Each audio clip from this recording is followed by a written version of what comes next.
Kiitoksia kutsusta. Olen Mariana Hassani.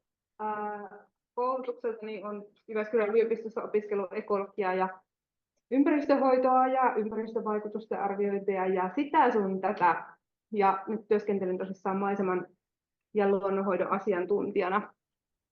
Ja tykkään kovinkin luonnosta. Tuosta ensimmäisenä kuvana löytyy tuolta Survon kartanon pihasta, kun mennään, siellä on niitä puutarhapalstoja, mutta siinä myöskin on sellaisia alueita, joita aikanaan pidettiin tämmöisinä kukkapeltoina, niin nyt on myöskin muutettu niityiksi ja kulkee myös kivoja polkuja siellä alueella. Katsotaan, miten mä pääsen täältä nyt sitten eteenpäin.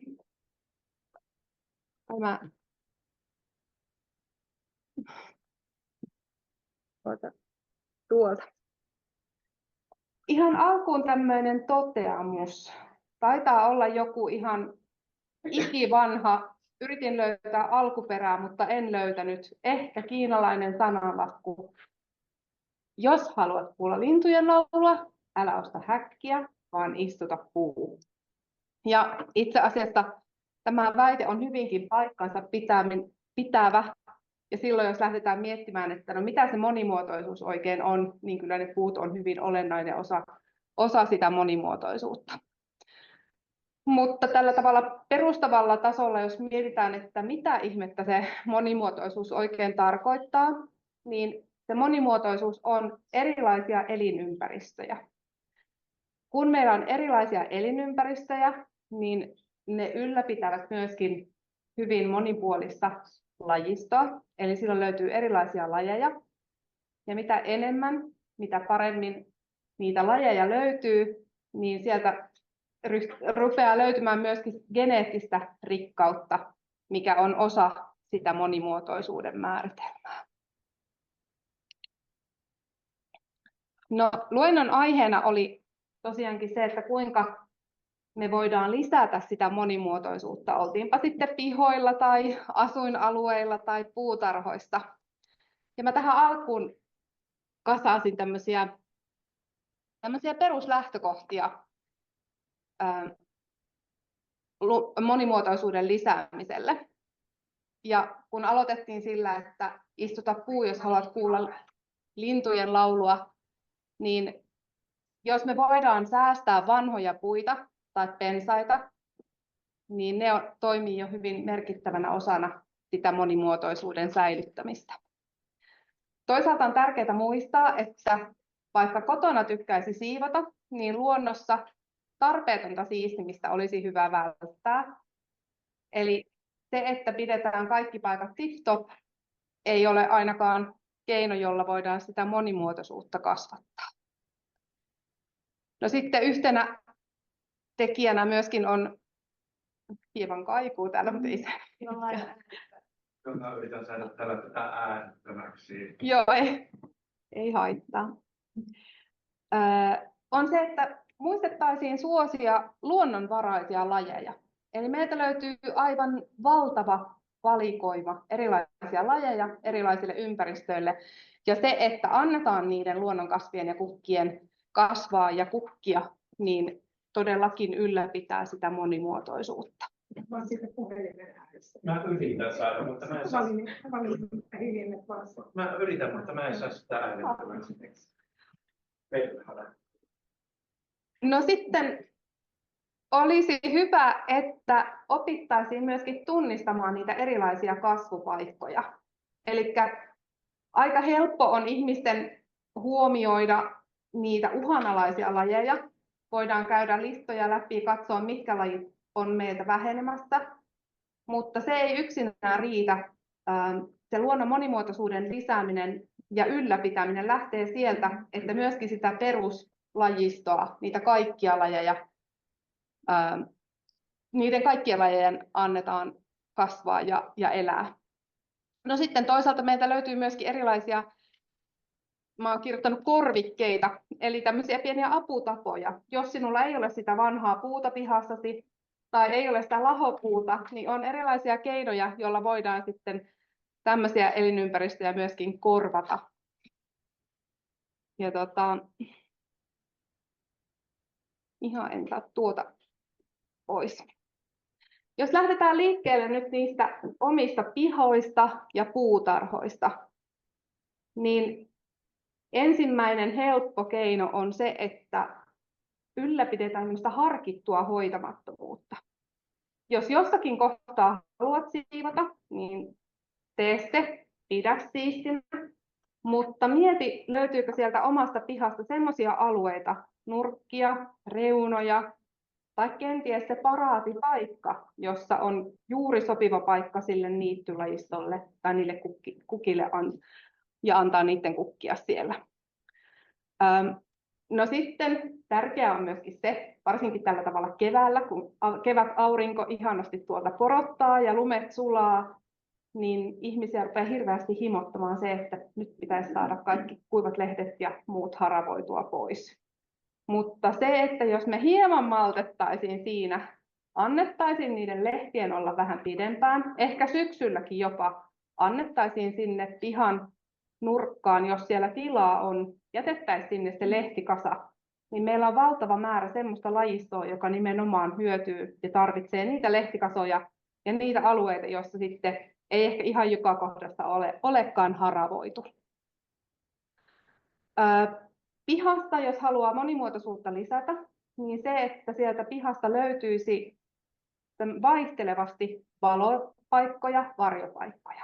No ainahan se ei ole mahdollista, mutta jokainen oman pihansa asettamissa määrissä pystyy miettimään, että mitkä ne omalle pihalle sopivat asiat on. Ja esimerkiksi sitä valo- ja varjon vaihtelua voidaan lisätä vaikka sillä, että on se puu tai pensas, joka sitten tuo sen pienenkin varjopaikan ja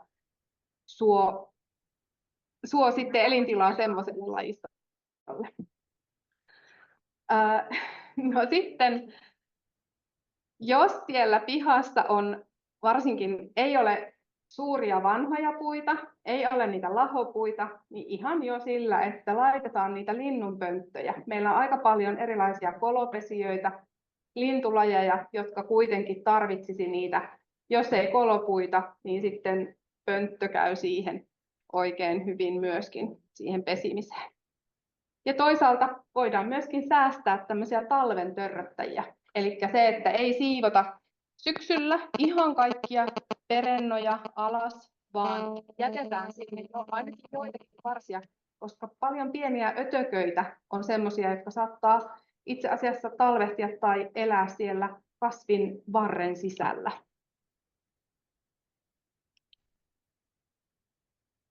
Ja kun jo paljon puhuin siitä, että miksi sitä ylimääräistä siisteyttä olisi hyvä välttää, niin tässä on pari muistutusta niistä lajeista ja eliöistä, jotka voivat hyödyntää. Löysin tämmöisen kuvan, jossa oli, että ikinä ei ole hyvä aika haravoida. Mutta toki rajansa kaikella ja oman pihan rajoissa, niin johonkin voi ehkä säästää ja sitten päästään nauttimaan enemmän kaikista kiiltomadoista ja yöperhosista ja sisiliskoista ja kaikista siileistä, jotka näitä lehtikasoja ja lehtiä tarvitsevat elääkseen. No entäpä sitten ihan siellä puutarhassa, jos löytyy sitä kasvimaapalstaa, jos löytyy pihan nurkalta puutarhaa, niin oli ilo kuulla, että teillä on ollut permakulttuurista ihan oma luentonsa, koska tämä on yksi menetelmä, millä pystytään nimenomaan huomioimaan myöskin sitä luonnon monimuotoisuutta. Ehkä sillä, että siellä olisi sekaisin eri lajeja, pidetään enemmän kasvipeitteisinä niitä alueita, hyödynnetään toisaalta myöskin tämmöistä ekologista tuholaistorjuntaa sopivilla kasvivalikoimilla. Eli jos haluat hyttyset pois pihasta, niin suosi silloin niitä tuoksuvampia kasveja.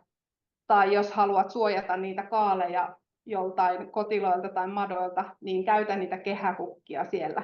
Eli on hyvin paljon erilaisia, tai on tietoa siitä, että minkälaisilla seuralaislajeilla voidaan päästä toivottuun tulokseen. Ja se, että siellä kaalien joukossa kasvaa kehäkukkia, ei välttämättä laske sitä kaalisatoa, vaan nimenomaan toimii paitsi kaunistuksena, niin myöskin samalla suojaa ja hoitaa sitä maaperää ja luontoa.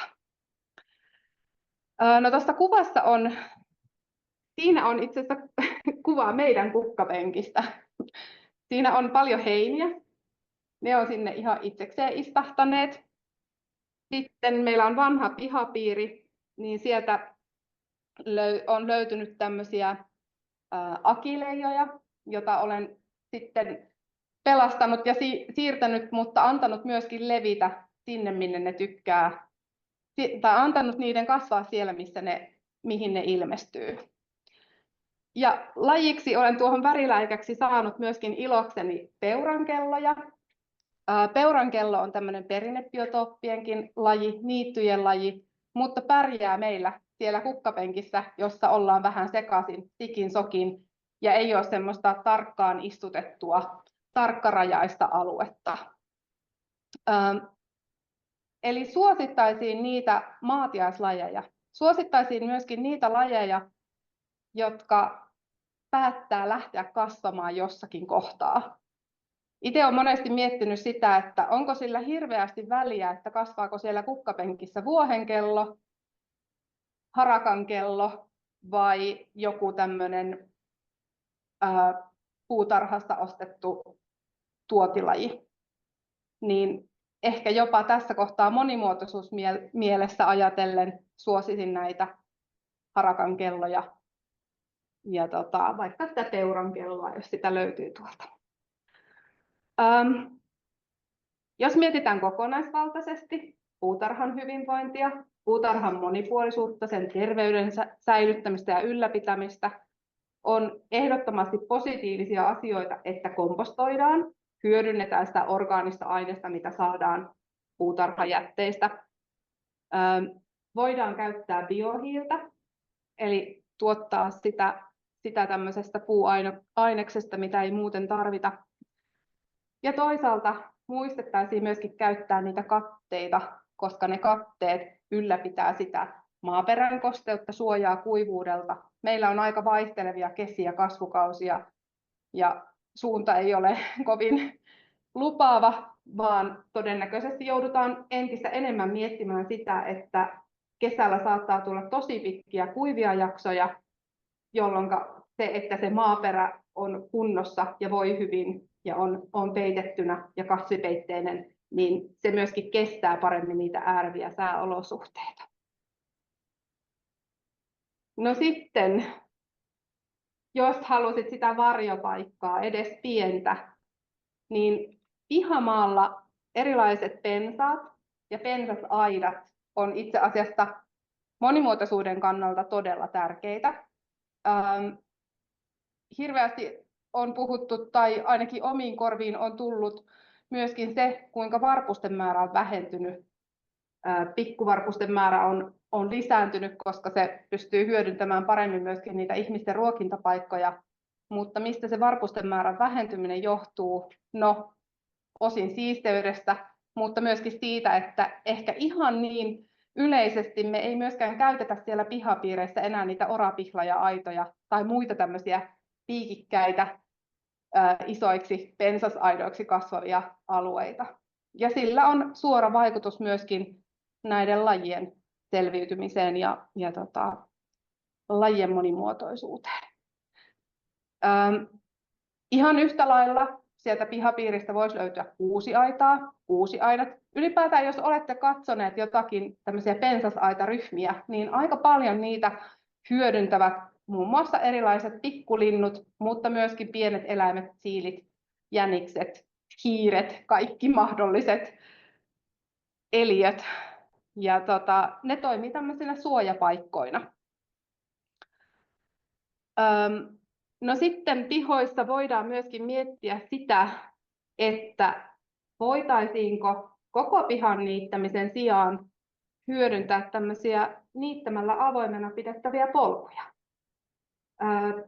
Tämmöisiä asioita mietitään ihan jo tuolla niin kuin kaupunkirakenteen puolella. Eli se, että kaikkea ei aina säännöllisesti viikoittain käydä ajamassa ruohonleikkurilla matalaksi, niin säästetään ihan myöskin jo sitä aikaa, vaivaa ja niitä kustannuksia sillä, että mietitään, mitkä alueet on semmoisia, missä se kasvusto saakin kasvaa vähän pitemmäksi ja hukat pääsee kukkimaan. Eli hoidetaan polkua sen sijaan, että siivottaisiin ihan joka kohta.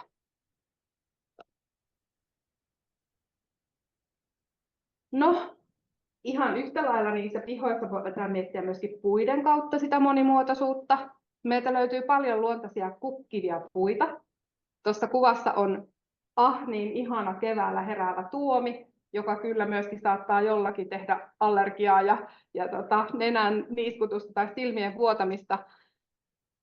Mutta siellä on aivan valtava määrä erilaisia pörriäisiä ja hyönteisiä, jotka hyödyntää niitä kukkia, jotka keväällä varhain avautuu.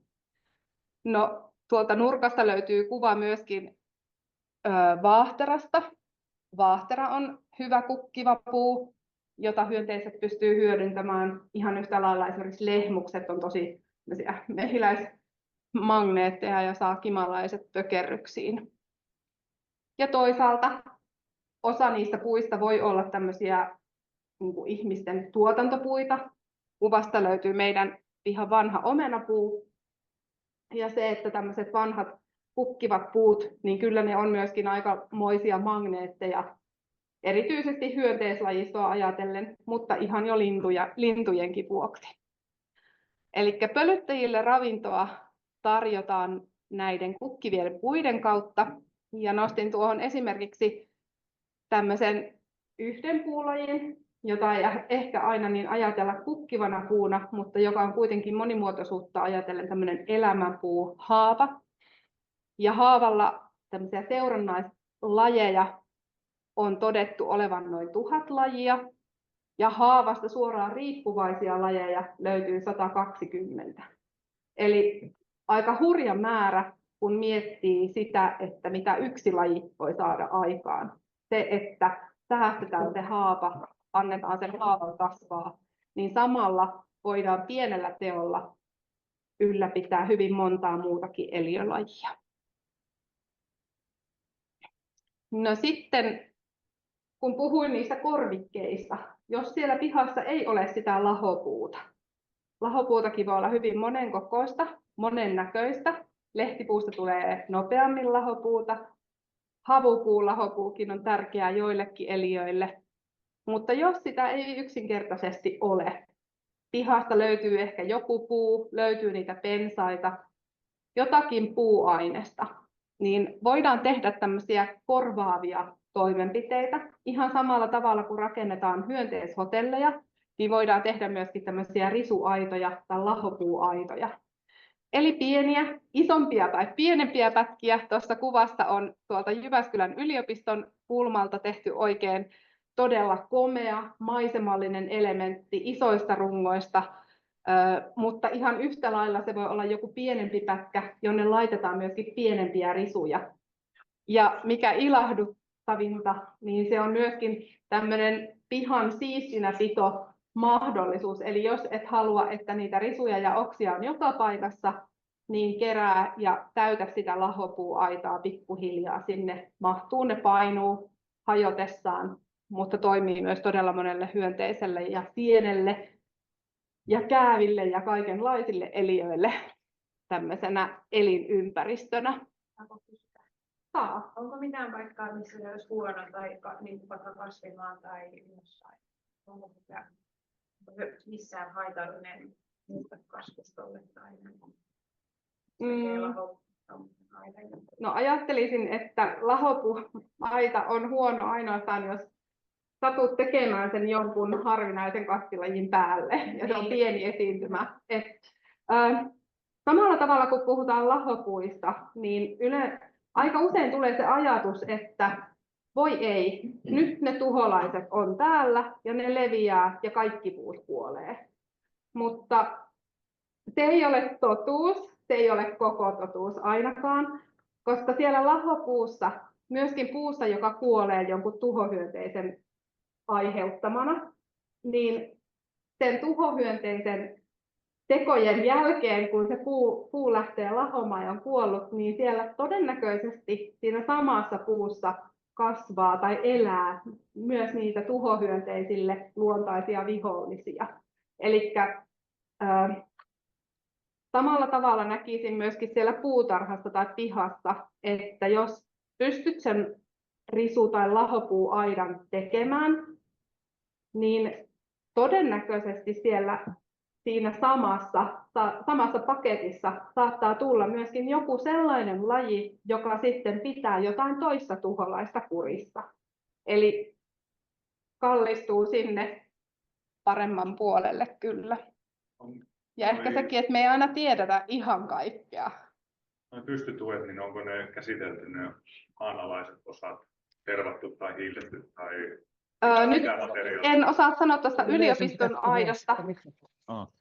Niin, eli kysymys oli, että onko ne pystytukien alaosat, maanalaiset osat käsitelty jollain? Siis jos haluat, että ne pystytuet kestää pitempään, niin silloin tuolla ainakin laitumia kun aidataan, niin yleensä ne puumateainekset hiilletään tai käsitellään vaikka tervalla ja sillä saadaan sitä kestävyyttä ilman, että käytettäisiin ihan suoraan vaikka jotain kettopuuta, jolla on tietysti omat vaikutuksensa. Joo. Sanokaa sieltä, jos mä puhun jotenkin, että ei kuulu tai myöskin tuonne lankojen päähän. Yleensä pitäisi puhua tämä hämmitti ja silloin tuopanakin, että muuten se tuonne menee etäyhteyteen sekä kaivuun. Ja todennäköisesti mä myös puhun niin nopeasti, että en kerkeä huomaamaan tätä. Kysy vaan. Tuossa läppärillä löysin permakulttuuri. Suomalaisille meille. Permakulttuuri on tämmöinen... Sanoista se etymologia. En ole kielitieteilijä, mutta mitä permakulttuuri tarkoittaa, niin sitä, että pyritään huomioimaan luontoa siinä viljelyssä. Esimerkiksi sillä tavalla, että maaperää häiritään mahdollisimman vähän. Esimerkiksi sillä tavalla, että mietitään niitä kasvivalintoja niin, että se tuholaistorjunta hoidetaan niiden kautta. Ei tarvitse käyttää tämmöisiä tuholaismyrkkyjä tai lannoiteaineita. Mietitään myöskin sitä, että siellä lajistoon on valittu semmoisia lajeja, joilla on vähän erilaisia juuria. Eli se maaperän kunnossa säilyminen ja ylläpito kuuluu hyvin tärkeänä osana sitä. Kiitos. Ole hyvä. No sitten en voinut mitenkään malttaa mieltäni. Tiedän, että ainakin kaupunkipihoissa tämä saattaa olla harvinaisuus, mutta jos teiltä löytyy niitä harvinaisuuksia kuin vanhoja rakennuksia, niin mikään ei ole sen tärkeämpää monimuotoisuuden kannalta kuin niiden vanhojen rakennusten säilyttäminen. Yllättävän paljon sieltä lajistosta, vaikka tuntuu, että voi ei, tässä se meidänkin saunaröttelömme nyt on, mutta todennäköisesti, varsinkin jos puhutaan tuommoisista maalaamattomista hirsirakenteista, niin siellä on paljon niitä lajeja, jotka pystyy hyödyntämään, ja me ei aina nähdä niitä kaikkia. Eli sieltä saattaa löytyä erilaisia jäkäliä, erilaisia hyönteislajeja, jotka sitten talvehtii ja elää siellä hirsien raoissa. Linnut tekee niitä pesäpaikkoja. Todennäköisesti myöskin, jos on kaupunkiympäristössä vaikka kuin vanha navetta, niin se, että sieltä löytyy se lepakko sieltä vintiltä, niin kyllä niitä on. Eli hirveän helppo on aina miettiä sitä, että no, tämä on vanha rakennus. Nyt on aika tehdä jotain uutta, pistetään piha kuntoon, mutta ei mietitä sitä, että samalla kun se vanha rakennus hävitetään, niin se on saattanut olla todella monelle lajille se sopiva elinympäristö. Ja ehkä nyt heittäisin sen haasteen, jos on vanha rakennus, joka alkaa olla jo turvallisuusriski, pelätään, että se romahtaa siellä pihassa, niin pitäisikö siinä kohtaa miettiä, no toki jos on mahdollisuuksia, niin rakennusten korjaaminenhan on yksi tapa. Mutta jos se korjaaminen ei ole mahdollista, niin mitä niille hirsille tapahtuu sen jälkeen? Tai mitä sille rakennukselle tapahtuu sen jälkeen, kun se on purettu? Onko siinä jotain sellaista, mitä voisi ehkä miettiä ja hyötykäyttää jossain muussa muodossa? Vaikka niitä jotakin puutarhapenkin reunarakenteita tai muita. Sitä kannattaa pohtia, jos tämmöinen onni on suotu. No, kun päästiin näihin ihmisen luomiin rakenteisiin, niin on tietenkin selvä, että ne ihmisten luomat rakenteet voidaan jossakin vaiheessa hyödyntää myöskin muiden lajien toimesta, mutta rakenteesta riippuen ne vaatii sen oman aikansa siihen. Tuosta vasemmanpuoleisessa kuvassa on tämmöistä, mitä nämä on, betonipalikoita, kivimuuria tehty pihareunaan. Ja pikkuhiljaa, kun se muuri siellä ajassa elää, niin siihenkin päälle on alkanut syntymään aika herkullinen sammalkasvusto. Ja siellä sammaleiden seassa todennäköisesti myös monta hyvin pienenpientä eliötä.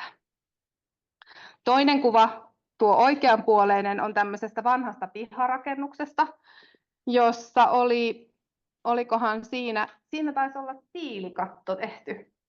Ehkä hetkonen aiemmin, koska se tiilikatto oli jo mukavasti muuttunut sammalkatoksi. Ja nyt jos olisin vasta rakentanut rakennuksen, jossa olisi tiilikatto, niin toki haluaisin, että se tiilikatto säilyisi veden pitävänä. Mutta ihan joka kohdassa ei tarvitse aina miettiä sitä. Ja saattaa olla, että se kasvillisuus ei aina ole suora tuomion isku sille rakenteen säilymiselle. Että niin kuin biologina tällaisiakin rakenteita katselee ihan mielellään. Toki joku rakennusmestari saattaisi olla asiasta kauhuissaan. Mutta se, että kyllä ne lajit löytävät paikkansa, se ottaa vaan aikaa siinä muutoksessa. No sitten puhuttiin vähän niistä lahopuista ja niiden korvikkeista. Niin jos sieltä pihasta tai pihan reunalta löytyy se lahopuu, olipa se pieni tai iso, niin lahopuilla on aivan erityinen merkityksensä monimuotoisuutta ajatellen. Ne toimii pesäpaikkoina hyvin monelle lintulajille, hyönteiselle, sienelle, käävälle. Elinympäristönä metsälajeista riippuvaisia löytyy lahopuusta noin 5000 lajia Suomesta, joka on aivan valtava määrä lajeja. Niistä löytyy erityisesti sieniä, erilaisia kääpiä, orvakkaita, jäkäliä, sammalia, hyönteisiä, erityisesti kovakuoriaisia. Eli jos halutaan suojella monimuotoisuutta, niin se, että kaikkia kaatuneita puita ei tehdä haloiksi, auttaa aika paljon. Tuossa kuvassa löytyy vähän niin kuin itse asiassa kolmenlaisesta ympäristöstä kuvia. Löytyy mukavasti tuommoisesta kaupunkimetsiköstä. Siellä on koivupökkelö, joka on aikansa elänyt, jossain kohtaa katkennut. Sieltä löytyy kolopesiä, sieltä löytyy kääpiä ja varmasti aika laaja lajikirjo. No, tuommoinen näkyy kotipihassa, saattaa olla aika harvinaista, ellei ole harvinaisen iso pihapiiri ja sisällä sitä metsäympäristöä. Mutta se, mitä sieltä kotipihasta saattaa löytyä, niin löytyy tuosta keskimmäisestä kuvasta. Tapahtui niin, että kaadettiin puita, jotka sattuivat vielä olemaan haapoja, valitettavasti. Mutta ne haaparungot ovat istuneet kasassa joku sen vuoden. Ja nyt siellä haapakasassa kasvaa erilaisia kääpiä. Ja viimeisenä kuvana tuolla oikealla on tämmöisestä vähän niin kuin kaupungin, se on semmoinen ratapihan joutoalue. Tämmöinen alue, mihin on heitetty kaikkea roskaa ja muuta, joka on saanut olla vähän rempsallaan omassa olossaan. Ja sieltä alueelta löytyi tämmöinen ihana, osittain lahonnut tai hyvinkin lahonnut koivupökkelö. Ja koivupökkelössä todennäköisesti laji taisi olla muistaakseni joku nuijatupokas tai mikähän se onkaan, tämmöinen limasieni, joka oli tehnyt kauas hohtavan oranssin kasvuston siihen koivun kylkeen. Eli pitäisi muistaa, että ne puut toimivat elinympäristöinä ihan koko sen puun elinkaaren ajan. Eli ihan sieltä taimesta ihan sinne loppuun saakka, kun se puu hajoaa ja hyötykäytetään erilaisten mikrobien, sienten ja muiden toimesta. Niin tietysti mistä ajanjaksossa sitä puuta tarkastelet, se toimii sillä hetkellä jonkun ja joidenkin lajien kotina. Ja vaikka se kaatuisi maahan, niin silläkin on arvonsa, eli kaikenlaisilla puilla, niin sanotusti. Joku taisi jossain kohtaa puhua jotain nurmikoista. No jos siellä pihassa ei ollut metsää, ei ollut vanhoja rakennuksia, ei ollut lahopuita, toivottavasti siellä on joku pensas, mutta se mitä siellä on, niin siellä on ehkä edes pienikin läntti, jonkinlaista vihreää kasvustoa, toivon niin. Jos halutaan ylläpitää monimuotoisuutta, niin se pienikin vihreä läntti, jos se ei ole tämmöistä rullalta vedettyä nurmikkoa tai muovinurmikkoa, niin todennäköisesti siitä pienestä vihreästä läntistä, kun sitä tarkemmin tarkastelee, niin saattaa löytyä useampi laji. Sieltä löytyy erilaisia kasvilajeja. Jos mentäisiin maan alle tai sinne vähän syvemmälle, sieltä löytyy hyvin paljon erilaista elämää. Ja toki, kun on niitä erilaisia kasveja, jos annetaan niiden kasvien kukkia, niin sieltä löytyy myöskin niitä hyönteisiä, jotka sitten kulkee ja hyötykäyttää sitä aluetta. Mutta tuossakin on toi vasemmanpuoleinen kuva on semmoiselta alueelta, jossa oli pääsääntöisesti hyvin lyhyeksi leikattu nurmikko. Mutta siihen nurmikkoon oli jätetty yksi tämmöinen leikkaamaton läntti. Ja sitä länttiä tarkasteltaessa huomasin, että voi ihana, siellä on syysmaitiaiset jo siemennysvaiheessa, sieltä löytyy poimulehtiä, sieltä löytyy siankärsämöä, voikukkaa. Eli riippuu siitä, että annetaanko sen kasvaa vaikka niin pitkän aikaa, että ne siankärsämätkin kerkiää kukkimaan. Mutta sillä pienellä läntilläkin voi olla aika monta lajia ja hyvin monipuolista elämää. Ja pitäisi muistaa siellä pihassa, että kaikille länteille ei välttämättä tartu juuri se ketoneilikka, vaikka kuinka sen pussista hakisit ja kylväisit ja haluaisit, että siihen tulee se niitty, jossa kasvaa niitä uhanalaisia tai silmällä pidettäviä ja kauniita ja ihania kukkia, jossa lentelee ne 10 000 perhoset. Se on kaunis ajatus, mutta meiltä löytyy, jos mietitään ihan sitä alkua, meiltä löytyy erilaisia kasvupaikkoja. Voi olla, että jossakin kohtaa on hirmuisen paljon herkullisempi vaihtoehto antaa niiden mesiangervojen kasvaa korkeiksi ja kukkia, kuin yrittää sitä ketoneilikkaa vängän väkisin sinne. Samaa katsoin myöskin tuossa Jyväskylän kaupungin muutosprosessissa, siellä Survon, mistä se lähtökuva oli. Lajiluettelossa, mitä sinne on kylvetty, oli aika monta sellaista lajia, jotka on Perinnebiotooppien tunnuslajeja, aika harvinaisia lajeja ja jotkin jopa aika vaateliaita lajeja. Ja täytyy sanoa, että eipä siellä niityllä kyllä niitä näkynyt, mutta ei se mitään. Pikkuhiljaa sielläkin lähtökohta on tosissaan se, että puhutaan peltomaasta, jota on käännetty, myllätty, ehkä jossakin kohtaa lannotettu. Siellä on paljon ravinteita. Hirvenkellojen sijaan siellä näytti kasvavan oikein hyvin erilaiset kaunokit. Ne ei ollut siinä vaiheessa vielä kukkimassa. Mutta se, että kun me ihan ensimmäisenä asiana muistettaisiin tarkastella sitä, että mitkä ne kasvupaikan lähtökohdat on, niin säästyttäisiin aika monelta murheelta.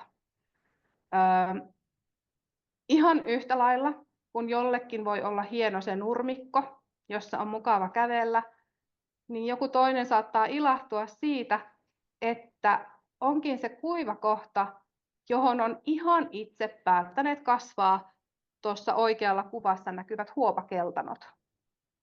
Ja jos kauempaa katsoo, niin no joo, voi olla, että biologilla on hieman puolueellinen näkökanta tässä, mutta itse kyllä tykkään siitä joskus kukkivasta keltaisesta huopakeltanovihreästä matosta enemmän kuin siitä, että siihen yritettiin istuttaa nurmikkoa.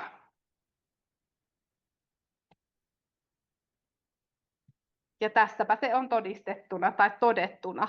Eli kasvupaikkojen moninaisuus täytyy ottaa voimavarana, ei esteenä eikä haittana, vaan nimenomaan sinä mahdollistajana, joka tarjoaa sopivanlaista lajistoa sopivanlaisille paikoille. Eli ihan yhtä lailla siellä pihan nurkalla voi olla, että sieltä löytyy se paahteinen rinne, jossa on vähän hiekkaista maata. Ja ehkäpä siellä, niin kuin tässä kuvassa näkyy, kasvaa mäkitervakot ja ketoneilikatkin selviää, tai ajuruohot ja muut tämmöiset pörriäiskasvit. Mutta se, että monesti oikaistaan ja ajatellaan, että on hirveän helppo, kun käydään vaan hakemassa sopiva pussi ja heitellään vähän sopivia siemeniä, niin seuraavana kesänä. Mutta kun näkee sen pienen vaivan siinä, että tutkii ensimmäisenä ne olosuhteet ja miettii, mitkä on sille paikalle sopivat lajit, niin pääsee ehkä tuotoksellisempaan lopputulokseen. Ja ihan yhtä lailla on hyvä muistaa olla iloinen niistä sinne ihan tahtomattakin ilmestyvistä luonnonkasveista. Tuolta vasemmalta kuvasta löytyy puna-apilaa. Sitäkään ei aina kylvetä joka paikkaan, sekin osaa ihan itse levitä ja kasvaa. Ja siellä puna-apilalla on tuo tummapapurikko, perhonen. Keskimmäinen kuva on yhdestä ojan pientareesta, jossa sattui kasvamaan minun ilokseni nurmikohokki-niminen kasvilaji, on siellä päivänkakkaraakin. Ja siellä nurmikohokilla pieni punainen leppäkerttu. Lajia en kyllä rupea tuosta kuvasta määrittämään. Ja viimeisenä päivänkakkara on aika kiitollinen laji. Selviää hyvin monenlaisista kasvupaikoissa. Selviää myös vähän siellä rehevämmässä ja korkeammassa kasvustossa. Ja päivänkakkaralla kuvassa viihtyy kimalaiskuoriainen. Ajatuksen ytimenä se, että jokaisella lajilla on se oma merkityksensä. Arvostettiinpa me jotakin lajia ehkä korkeammalle kuin toista, niin myös sillä toisella on oma paikkansa luonnossa. Tuossa on joku kärpänen siitepölypussukat pullollaan hieman repsahtaneen näköisessä päivänkakkarassa, mutta ihan tyytyväisen näköisenä. Keskimmäisestä kuvasta löytyy tämmöistä aluetta, mitä joku siisteysintoilija saattaisi ajatella, että voi kauhea. Tästäkin on nyt unohdettu hoitaa tämä maanomistajan velvollisuus pitää pientareet puhtaina. Mutta siinä oli annettu peltosaunioiden, siis saunakukkien, kasvaa kukkimisvaiheeseen asti. Ja kun niitä saunakukkia katseli vähän lähempää, niin huomasi, että hetkinen, nehän on ihan täynnä leppäkertun niitä poikasia, siis niitä toukkavaiheen ötököitä.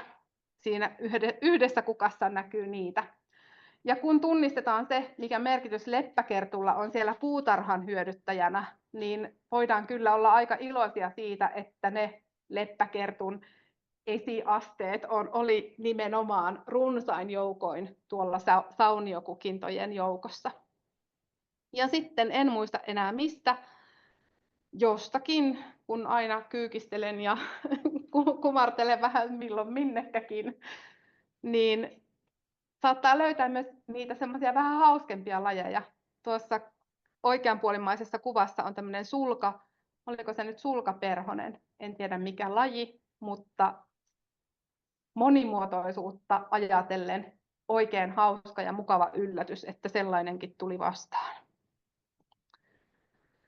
Ja tosiaan, riippuu siitä tarkastelukulmasta. Täältä löytyy nyt myös niitä korvikkeita niille maailman mahtaville ketopaikoille, jos niitä ei olekaan siellä omassa pihassa. Eli joskus auttaa se, että katsoo vähän lähempää. Tuossa vasemmanpuoleisessa kuvassa löytyy elämää soraikolta. Jos katsoisi kauempaa, niin voisi ajatella, että no ei tässä nyt mitään ole, pelkkää hiekkaa ja soraa, mutta kylläpäs vain onkin. Siellä näkyy pienenä kukkivana, muistaakseni Ruotsin lituruoho. Ja nekin on itse asiassa semmoisia kasvilajeja, että jos niillä ei olisi noita sorakoita, niin todennäköisesti ne saattaisi ihan yhtä lailla kasvaa siellä ketorinteellä. Eli siinä mielessä ajatellen ei ole olemassa hyvempiä ja huonompia lajeja yksioikoisesti ajatellen. Ja jo se, että puutarhassa ja niissä kukkapenkeissä ylläpidettäisiin sitä kukkajatkumoa, sinnekin voidaan valita niitä luonnonkasveja, ja että jätettäisiin niitä kasvin osia sinne ainakin johonkin kohtaan myös talvehtimaan, niin kyllä se tai ne toimet myös sitä monimuotoisuutta auttaa selviämään. No, en voinut mitenkään välttyä tältä ajatukselta tai että toisin keskusteluun myöskin asuinalueita. Mehän voidaan tehdä niitä päätöksiä siellä omassa pihassa, oman parvekkeen alueella, omassa puutarhassa. Mutta aika paljon luontoa ja monimuotoisuutta löytyy myöskin sieltä tonttien väleistä, virkistysreittien reunoilta. Ja toisaalta aika moni saattaa joutua myöskin jossain kohtaa elämäänsä siihen tilanteeseen, että haluaa rakentaa sen talon. Ja silloin joutuu pohtimaan näitä kysymyksiä. Säästetäänkö tai kuinka voitaisiin säästää niitä tontilla jo olemassa olevia puutarhoja, puita tai pensaita? Voidaanko tehdä jotakin ratkaisuja niin, että niitä voitaisiin säästää, koska esimerkiksi vanhaa omenapuuta et saa kaupasta. Vanhassa omenapuussa on todennäköisesti enemmän elämää kuin siinä nuoressa taimessa. Toki se nuori taimi kasvaa ja kehittyy ja ylläpitää sitä elämää, mutta jos voit jossain kohtaa tehdä sen valinnan, että säästätkin jotain, niin saattaa olla, että teet samalla melkoisen monimuotoisuusteon. Eli päästään rakentamisen valintoihin. Ja tässä kuvassa on tämmöinen ilmakuva yhdeltä asuinalueelta. Sieltä löytyy teitä, sieltä löytyy punaisella olevia tonttien rajoja, sieltä löytyy kattoja ja sieltä löytyy vihreää. Ja se, mikä tässä on huomattavaa, kun puhuin niistä rakentamisen valinnoista, on se, että mä mielelläni näyttäisin, mutta mä en tiedä näkyykö tämä mun hiiri, toivottavasti näkyy. Tällä kyseisellä asuinalueella tämä on tämmöistä vanhaa aluetta, jossa on joskus muinoin ollut ehkä maataloutta, ja sitten sinne on lähtenyt rakentumaan pikkuhiljaa tämmöinen kaupungin lähiö. Ja täälläkin kyseisessä tapauksessa on tontteja, jotka on ihan vastikään, ihan tässä niin kuin vuoden 2 sisään rakennettuja. Niitä löytyy tästä, ja anteeksi, että minä täällä näitä osoittelen. Tuosta löytyy semmoinen ja tuosta löytyy semmoinen no ainakin nämä 3 ratkaisua ovat tässä tehty ihan tässä niin kuin viimeisen 5 vuoden sisään. Se, mikä itsellä pistää silmään ja mikä monesti myöskin ainakin minua hieman harmittaa, on se, että viime aikojen rakentamiskulttuuri tuntuu olevan sitä, että rakennetaan yksikerroksisia asuntoja, jotka täyttää tontin nurkasta nurkkaan. Ja se paljastuu mun mielestä aika hyvin myöskin tästä ilmakuvalta. Eli joka ikinen näistä uusista taloista täyttää tontin hyvin tasan tarkkaan nurkasta nurkkaan, joka tarkoittaa käytännössä sitä, että siinä vaiheessa, kun sitä rakentamista lähdetään tekemään, niin se vedetään myöskin puhtaaksi ihan nurkasta nurkkaan. Tuodaan hiekkakakku ja istutetaan talo siihen päälle. Onneksi kaikki ei ole sellaisia. Onneksi tämäkin kuva on asuinalueelta, josta asutus lähtee tuolta jostain 40-luvulta lähtien. Mutta haluaisin siitä huolimatta hieman kysyä, että onko se tarpeellista. Silloin 40-luvulla tai paljon sen 40-luvun jälkeenkin, kun taloja rakennettiin, ei haluttu täyttää sitä koko tonttia talolla, vaan haluttiin, että siellä säilyy sitä puutarhaa. Eli todennäköisesti ne talot, joita täälläkin kuvassa näkyy tämmöisinä pienikattoisina, moninaisina erillisinä rakennuksina, on juuri niitä hieman vanhempia asumuksia, jotka onkin rakennettu sen sijaan, että ne olisi yksikerroksisia tasaisia, niin ne on ehkä 1,5-kerroksisia rintamamies omakotitaloja. Ja mitä se mahdollistaa siellä tontilla on se, että kaikki nuo tontit, joilla on se vanhempi talo, se 1,5-kerroksinen, ehkä rintamamies omakotitalo tai hieman sen jälkeen rakennettu tai myöhemmin rakennettu, niin joka ikisellä sellaisella tontilla on myöskin sitä puutarhaa, puita, vihreää ja elämää.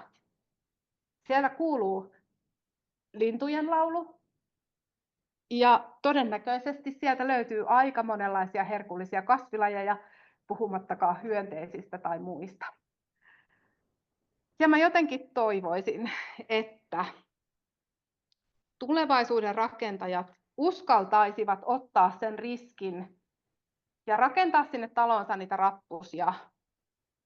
Tehdä ehkä sen hieman korkeamman 1,5-kerroksisen, tai jos kaava sen sallii 2-kerroksisen, sen sijaan, että vedetään nurkasta nurkkaan. Koska noihin nurkasta nurkkaan tontteihin ei kyllä kovin montaa puuta mahdu. Ja jos sinne jotain nurmea laitetaan, niin todennäköisesti se on rullalta vetästyä. Eli ehkä jos olisin kunnan edustaja tai kansanedustaja tai kaupungin kaavoituksesta vastaava, niin nämä ovat biologin näkökulmasta tämmöisiä punaisia vaatteita, mutta toivotaan, että näissäkin aika ajaa tehtävänsä ja pikkuhiljaa niille pienille pihalänteille löytää myös se elämä, jota ympärillä on.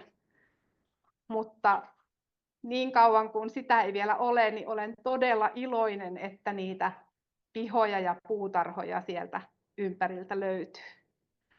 Ja ehkäpä joudutaankin tulevaisuudessa miettimään sitä, että jos piha on kovin pieni, niin voidaanko talot sijoittaa niin, että oma piha ja naapurin piha kohtaavat, jolloin syntyy suurempi, yhtenäisempi viheralue kuin se, että on, mikä se on se minimimäärä tontin rajaan, en muista, niin tämmöisiä systeemejä. Ja toki kaupunkirakenteessa on hyvä myöskin tarkastella sitä, että miten ne alueet muuttuu ajan kuluessa. Täältä kävin hakemassa, jokaisella on pääsy tuonne paikkatietoikkunaan, sieltä löytyy ihana herkullinen tietolähde, historialliset valokuvat, historialliset ilmakuvat. Ja jos teillä on mahdollisuuksia, niin käykääpäs katsomassa, koska se on todella mieltä avartavaa. Täältä reunasta löytyykin kuvat, en tiedä tunnistatteko paikkaa. Tässä on ilmakuvaa tuolta Kuokkalan alueelta. Ja syy, miksi otin tätä ilmakuvaa tänne, niin on se, että monesti myöskin siinä lajistossa näkyy se historia sinne taaksepäin. Eli ihan Kuokkalankin alueella, kun 40-luvulla se on suurimmaksi osaksi ollut maatiloja, peltolänttejä ja metsiä, ja asutus on tullut vasta hieman paljon tai hyvin paljon myöhäisemmässä vaiheessa, eli asuntomessujen aikaan, ja 90-luvulla varsinkin niin on löytynyt jo myöskin sitä asuinrakentamista sinne alueille.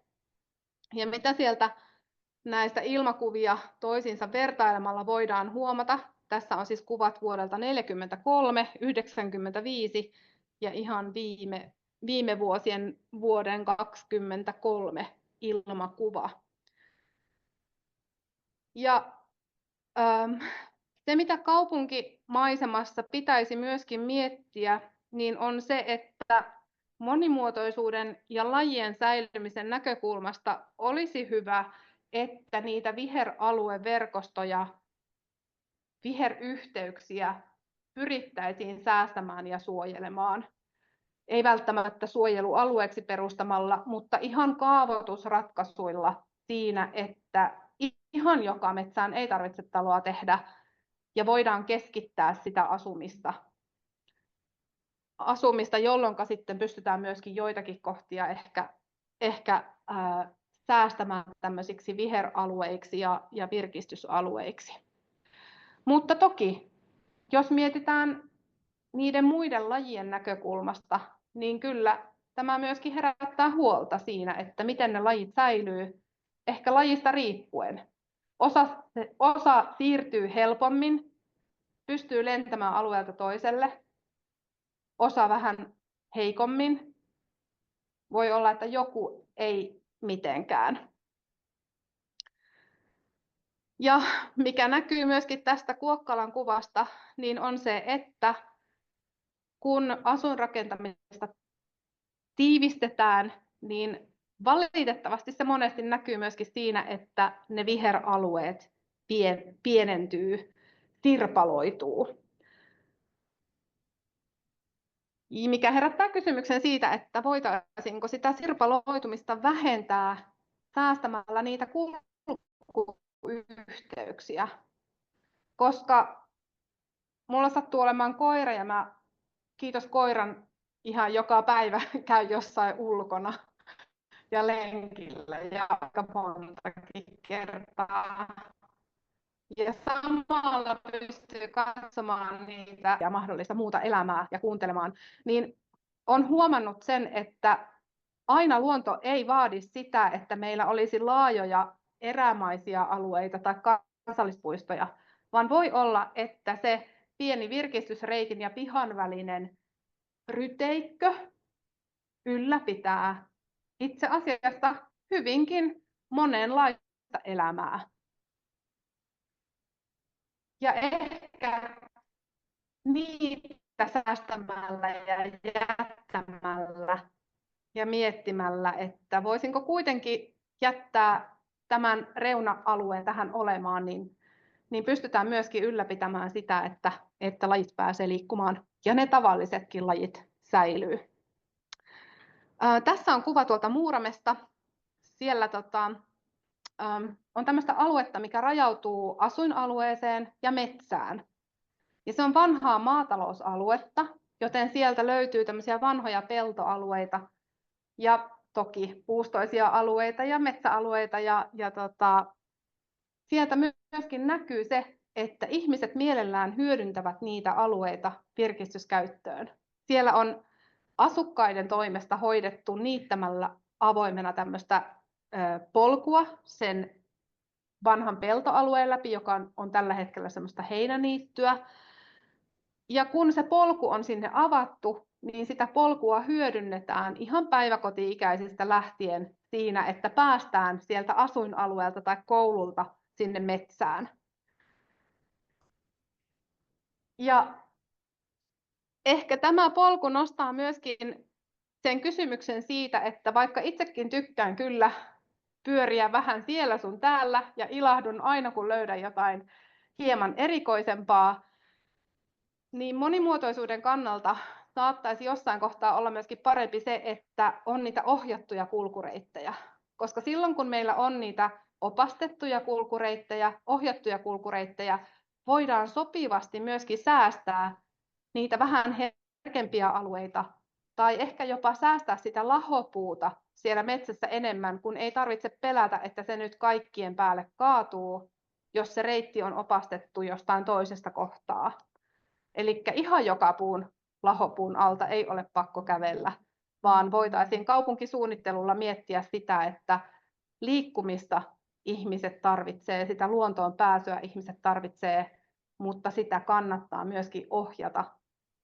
Ja sitä kannattaa helpottaa sillä, että se kulku vaikka jonkun niittyalueen läpi hoidetaan vaikka tuommoisella niittämällä avoimena pidetyllä käytävällä, jolloin ei tarvitse pelätä, että apua siellä on ne punkit ja käärmeet ja kaikki mahdolliset muut eläimet ja elämät.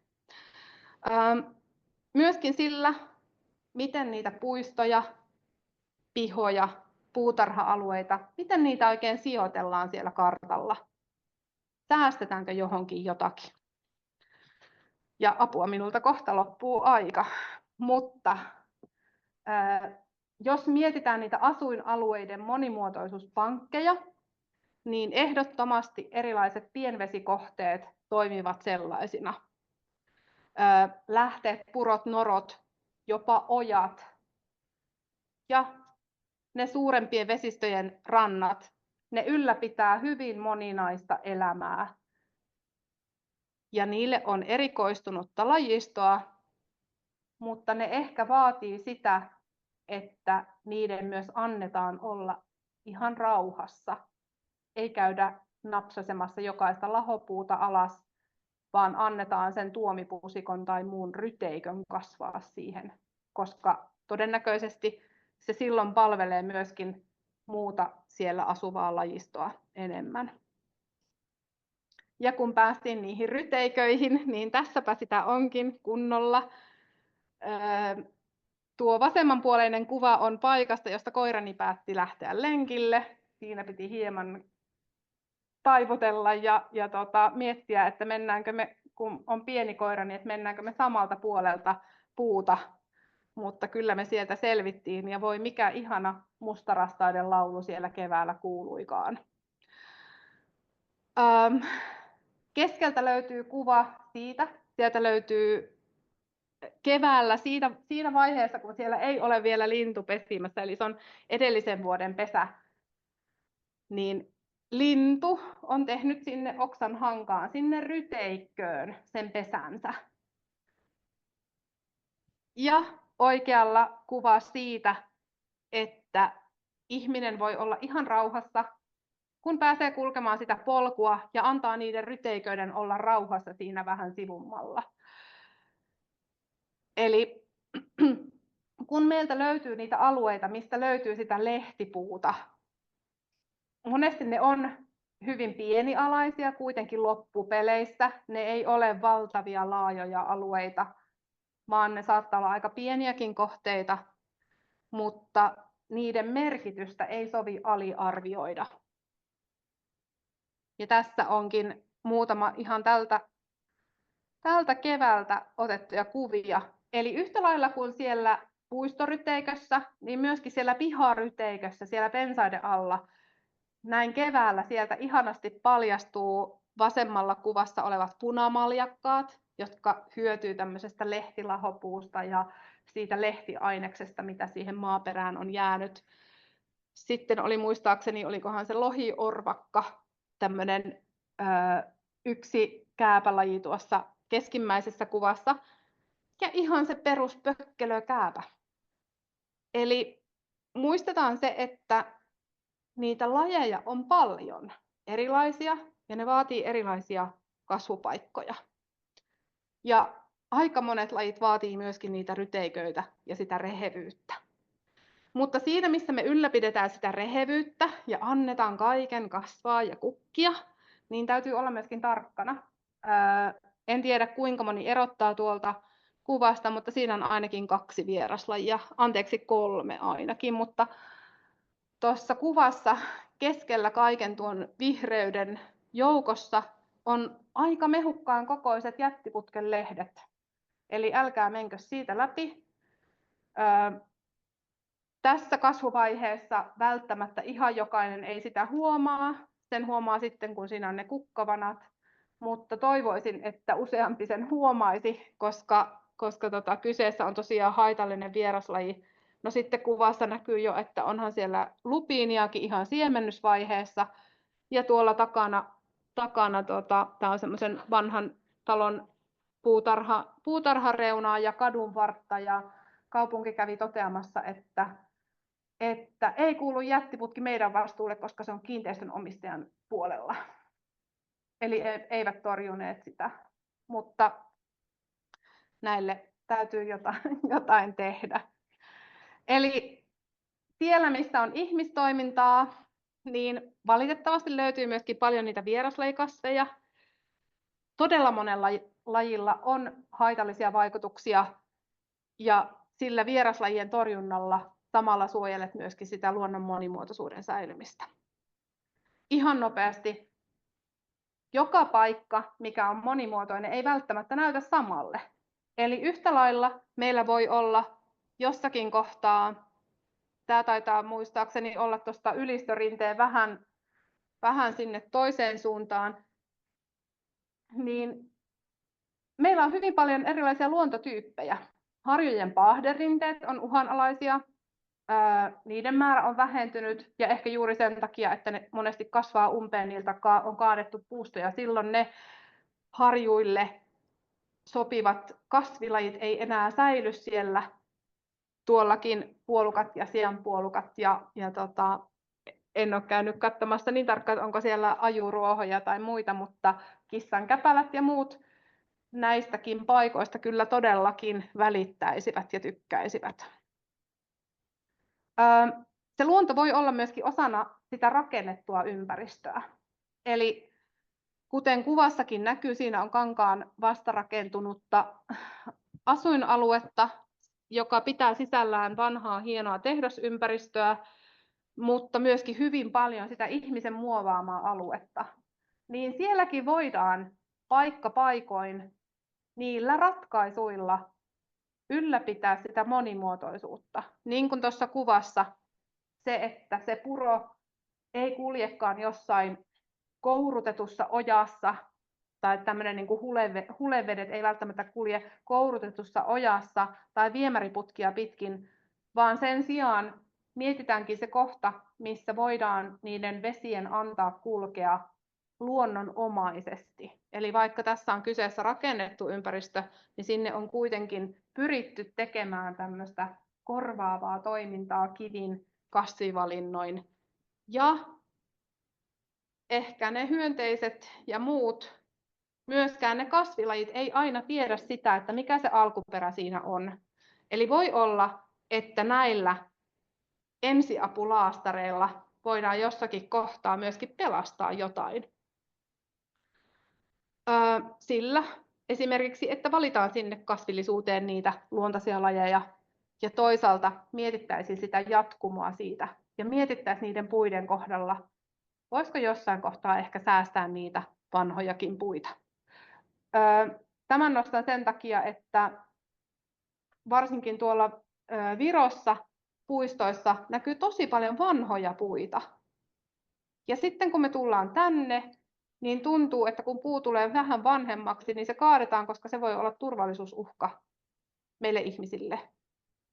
Mutta ei ajatella sitä, että aika monella puulla on itse asiassa aika pitkä elinkaari, ja ne vois ihan hyvin kasvaa siellä vielä vähän pidempään. Mä yritän juosta nämä läpi. Kuvasta löytyy jo aikaisemminkin vähän puhuttuja niittyjä osana kaupunkirakennetta. Tässä kohtaa on tosissaan huomioitu sitä, että jossakin kohtaa on ehkä vähän kosteampaa, vähän rehevämpää. Siinä kohtaa mesiangerot kasvaa tosi hienosti ja ylläpitää sitä muutakin lajistoa siellä.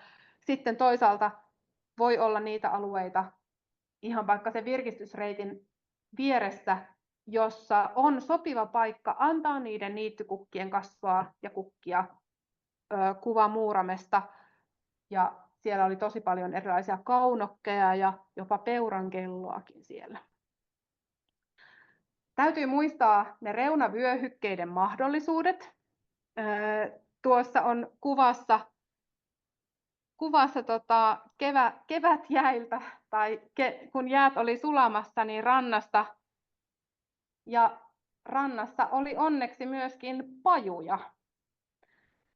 Ja näkyy oikein herkullisesti se, miten paju lähtee kukkimaan tuossa. Ja on itse asiassa hyvin tärkeä ja merkittävä niille pölyttäjille alkukesän kukkijana. Eli ihan joka kohtaa ei tarvitse siivota. Ja että muistettaisiin pitää niitä semmoisia, antaa mahdollisuus sille hallitulle hoitamattomuudelle. Ja muistetaan, että ne alueet toimii myöskin tämmöisenä kulkuyhteyksinä. Ja ehkä oli ihan viimeinen asia vielä. En voinut malttaa olla kertomatta myöskin tästä. Eli kaupunkikosteikot. Ilahduttavasti näkyy se, että nykyaikana ajatellaan asiaa vähän pidemmälle. Ei tarvitse aina mennä kaiken putkea pitkin, vaan voidaan mahdollistaa se, että tehdäänkin jollekin kohtaa se hulevesien käsittelyä varten tehty tai toimiva kaupunkikosteikko, joka sitten samalla toimii myöskin hyvin monen kasvilajin ja hyönteisen ja jopa lintujen elinympäristönä. Tuosta löytyy keskimmäisestä kuvasta vähän rantaniittyä, ja noin kaksi reunimmaista kuvaa on tuolta, onko se Muuramenjärvi? Siis Muuramesta on kosteikkopuisto, ja itse asiassa se kosteikkopuisto, johon on tehty tämmöinen kaupunkikosteikko, niin se vaihettuu tämmöiseen rantaniittyalueeseen, ja se on yksi meidän erittäin tärkeistä linnustoalueista. Eli ne rakenteet voi toimia ja ylläpitää myöskin sitä isompaa kokonaisuutta monimuotoisuuden säilymisessä. Ja sitten lopuksi kiitos, ja olisiko kysymyksiä, koska olen paljon kiertänyt perinnebiotooppeja, niin en voinut myöskään olla jättämättä kuvaa noista lehmistä. Tuo on tuolta Suuruspään laitumelta, eli perinnebiotoopit ja laiduntajat, niin ne on semmoisia monimuotoisuuden mahtipankkeja. Nyt puhemaratonille kysymyksiä. Semmoista kysyisin, kun lampaita käytetään maisemointiin, niin miten näet sen monimuotoisuuden? Nehän syö kaiken. Onko se hyväksi vai huonoksi?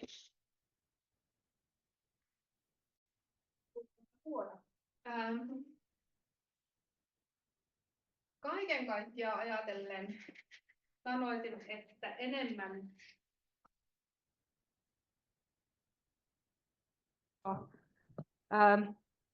laiduntajat, vaikka ne söisi kaiken, niin ne kuitenkin loppupeleissä on luonnolle enemmän hyväksi. Toki täytyy muistaa, että jos siellä alueella on vaikka harvinaisempaa kasvilajistoa, niin sitä laidunnusta voidaan jaksottaa. Ja se laidunnuksen jaksottaminen on tässä ehkä se kriittisempi asia. Eli se, että annetaan sille laitumelle välillä se hengähdystauko, tai ajastetaan sitä laidunnusta niin, että se on johonkin tiettyyn aikaan ja sitten loppuajan se saa kasvaa. Aika monella laitumella myöskin, ainakin kaupunkilaitumilla, niin saattaa olla ongelmana se, että ne on hyvin reheviä. Todennäköisesti ne lampaat on ehkä otettu sinne vieraslajien torjuntatarkoituksessa. jolloin se kohta, kun voidaan ryhtyä miettimään sitä, että voiko sitä laidunnusta keventää tai jaksottaa tai pätkästä, niin se vie oman aikansa. Eli ensin täytyy saada rehevyyttä talttumaan. Ja toki riippuu alueesta. Yleensäkin laidunalueella täytyy miettiä se laidun paine, se laidun jaksotus sen mukaan, mitä se alue pitää sisällään. Eli jos siellä on tämmöisiä hyvin vähäkasvuisia paahteisia niittyalueita, niin niillä ehdottomasti kevyempi laidunnus ja niitä taukoja siihen. Se kaupunkilampaat on keväällä tuolissa. Joo, jonkun verran ainakin Jyväskylässä mitä on, niin niitähän kierrätetään niin kuin laitumelta toiselle, että ne ei ole ihan koko aikaa aina samalla laitumella. Ja sitten myöskin esimerkiksi sillä, että lohkotaanko niitä laitumia vähän pienempiin osiin, niin voidaan jossakin kohtaa tarpeen mukaan myöskin säästää sitä kasvillisuutta helpommin. Sieltä kysymys. Mä voisin ottaa tässä kohtaa chatista ja otetaan sitten tuonne. Täällä oli kysymys, että kun kaupungeissa nykyään pelätään muun muassa rottia ja punkkeja, kaupunkilaisille annetaan ohjeita, jotka ovat monimuotoisuutta vähentäviä. Ruoho käsketään pitää lyhyenä, pensaan aluset siistenä, YMS, siis täysin päinvastoin kuin tällä luonnolla suositellaan. Miten tällaista vastaan voisi argumentoida?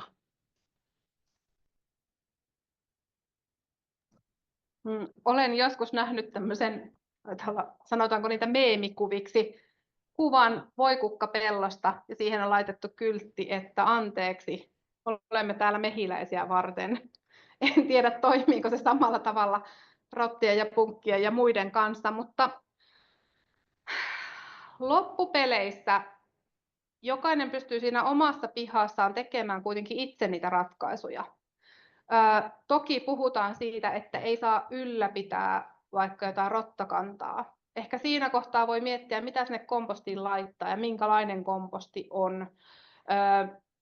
En näkisi, että välttämättä sillä, että siinä pihassa säästäisi vaikka jonkun vähän pusikkoisemman ja ryteikköisemmän alueen tai antaisi haravoisi ne lehdet sinne puskien alle, niin onko sillä rottia kasvattavaa vaikutusta? En usko. Enemmän ne on kiinnostuneita siitä ruuasta, mitä sieltä löytyy. Lehtopotiloillehan pitää sama ohje, että kaikki sileiksi. Kyllä.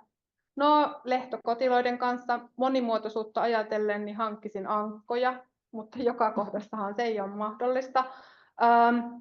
Lehtokotiloiden kanssa turvautuisin enemmän niihin kasvivalintoihin. Siihen, että miten se puutarhapenkki on reunustettu. Voidaanko siinä käyttää tämmöistä vähän kuivempaa, epämukavampaa aluetta niille kotiloille. Ja sitten toisaalta myöskin sen, että jotkut kasvit on tosi pahanhajuisia ja ne voi olla, että ne harhautuu siinä, että ne ei sitten eksy sinne kaalien joukkoon. Nyt on myös ollut sitä tietoa, että rastaat olisi oppinut syömään kotiloita, eli rastaat on hyviä siellä puutarhassa. Ja juuri tämä, mitä jossakin kohtaa taisin sanoa, on se, että vaikka ihminen kuinka haluaa hallita luontoa, niin täysi fakta on myöskin se, että me ei mitenkään voida ymmärtää kaikkia yhteyksiä, tuntea niitä kaikkia lajeja ja niiden välisiä vuorovaikutussuhteita. Eli jossakin kohtaa ehkä se, että on se jorpakko, on niitä sudenkorentoja, niin voi olla, että saat nauttia siitä, että sinulla ei ole niitä mäkäräisiä ja parmoja ja muita lentäviä siellä pihassa, koska se sudenkorento söi ne. Eli luonto on tämmöistä tasapainottelua ja myöskin ehkä kokeilemista. Samalla tavalla kuin ne kasvilajit, mikä pärjää missäkin, niin samalla tavalla myöskin sitä kokeilua siinä kasvilajivalikoimissa puutarhassa. En tiedä, olisiko myös siinä permakulttuurissa niitä ratkaisuja, koska muistan nähneeni tämmöisen kivirakennelman, mikä meni spiraalimaisesti, ja siinä oli tehty semmoinen ratkaisu, että sinne alas oli istutettu semmoisia kasveja, jotka oli tuholaishyönteisten mielestä ihan inhotuksia, Ja sitten ne vähän herkullisemmat jutut oli istutettu sinne ylemmäs.